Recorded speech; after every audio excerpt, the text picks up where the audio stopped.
Quelques membres d'une délégation de la SADC à travers la CEAC ou Conseil consultatif électoral de la SADC effectuent une visite à Madagascar durant quelques jours. Objectif de cette visite en est la rencontre et entretien notamment avec les parties prenantes aux élections.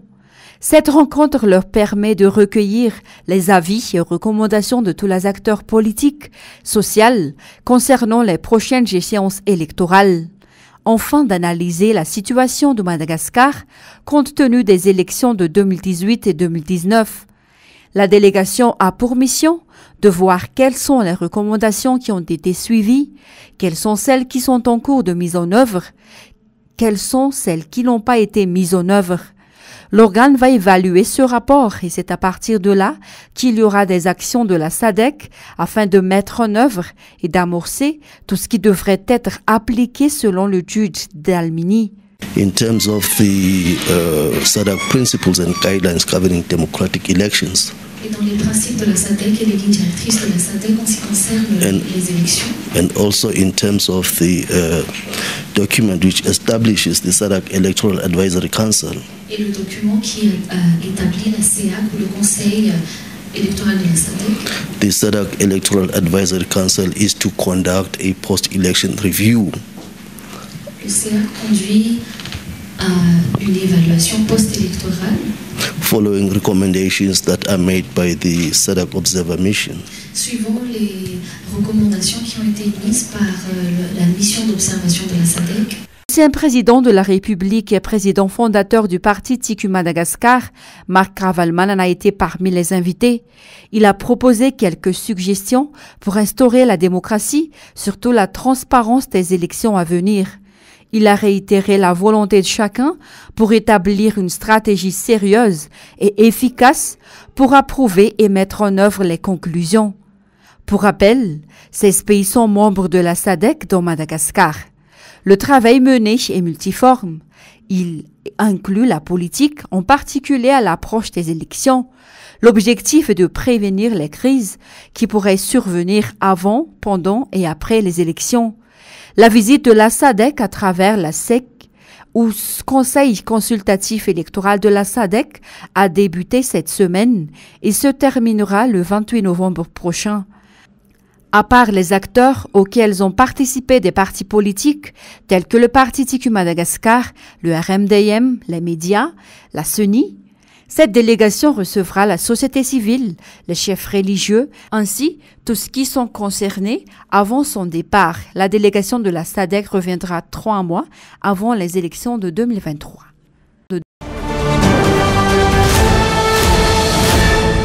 C'est une guerre contre la corruption dans le pays qui se manifeste sous de nombreuses formes. C'est le premier point mis en avant dans le communiqué publié ce 24 novembre par le FFKM. Les 4 chefs d'église ont déclaré ensemble qu'il n'y aura pas de progrès basé sur la corruption parce que la vérité élève le pays. Ils ont aussi le sentiment que les valeurs malgaches se perdent de ce fait. Par conséquent, ils avaient raison lorsqu'ils disaient qu'une attitude de vérité et de justice doit toujours être cultivée pour construire une bonne nation.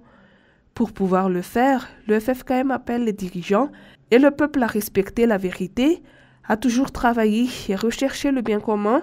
Les membres du FFKM ont aussi parlé du changement climatique et de la destruction de l'environnement. Les 4 chefs de l'Église dénoncent l'esprit de destruction. Notre société adopte une culture de déchets qui gagne de plus en plus de terrain, raison pour laquelle nous considérons les autres comme insignifiants et l'environnement sans valeur selon encore eux. Par conséquent, les membres du FFKM ont appelé de tout un chacun pour instaurer un esprit de travail pour renouveler l'environnement qui garantit la vie et le développement à travers un reboisement systématique, au nettoyage de la ville et bien d'autres bonnes actions. En dernier lieu, le FFKM a également dénoncé la grande pauvreté qui existe dans le pays et touche la majorité de la population malgache. Les 4 chefs d'église lancent un appel de cesser toute provocation, de quelque nature que ce soit, et mettre l'accent sur l'unité afin d'asseoir le bien-être du peuple. Dans ce communiqué, les 4 chefs d'église appellent également ses fidèles à prier et à se préparer pour la tenue de la conférence nationale tant prônée pour le FFKM.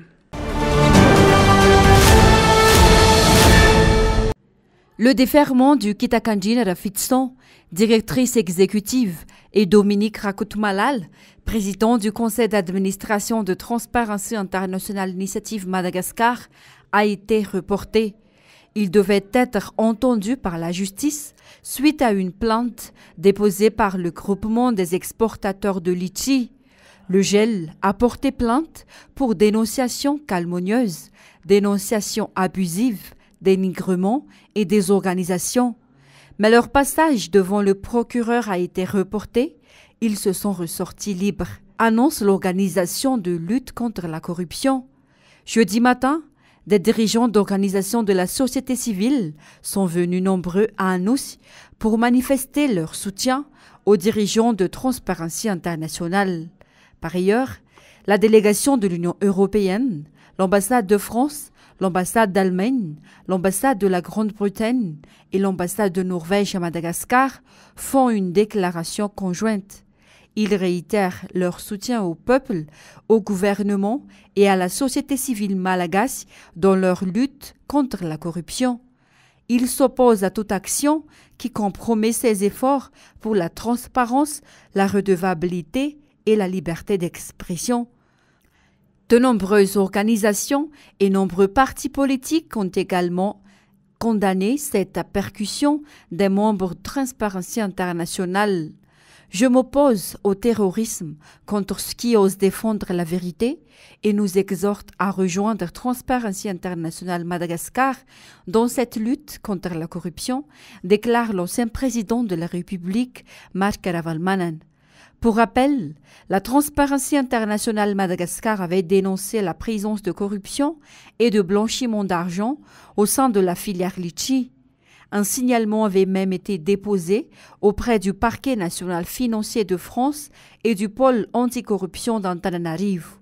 Par contre, le GEL nie toutes les allégations de blanchiment, de corruption et d'accords illicites.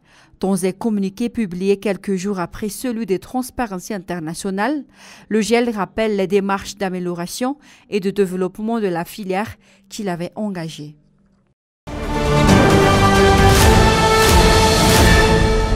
Jusqu'à maintenant, il n'y a pas de consensus entre les syndicats de la JIRAMA et le ministre de l'Énergie par rapport à la gestion interne. Des requêtes et des revendications faites par les syndicats depuis longtemps ont été envoyées, mais le ministre fait la sourde oreille et n'a pas encore pris sa responsabilité. Par ailleurs, les syndicats n'apprécient pas l'intervention du ministère de l'Énergie dans la société JIRAMA. Le manque de compétences managériales ne doit pas être imputé aux salariés de la JIRAMA, selon l'explication. Les conditions sont remplies, la coupe est pleine, on demande la démission du ministre de l'Énergie. Les syndicats des travailleurs de la JIRAMA appellent à la grève. On décide de passer à une étape beaucoup plus significative si les autorités ne nous écoutent toujours pas.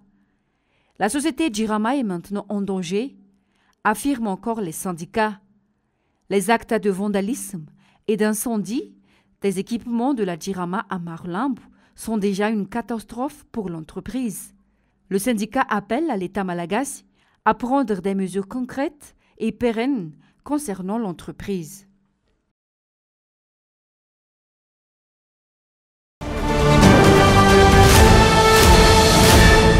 Il est encore tôt d'espérer une quelconque réforme concernant les litiges fonciers à Madagascar tant que l'État actuel dirige le pays.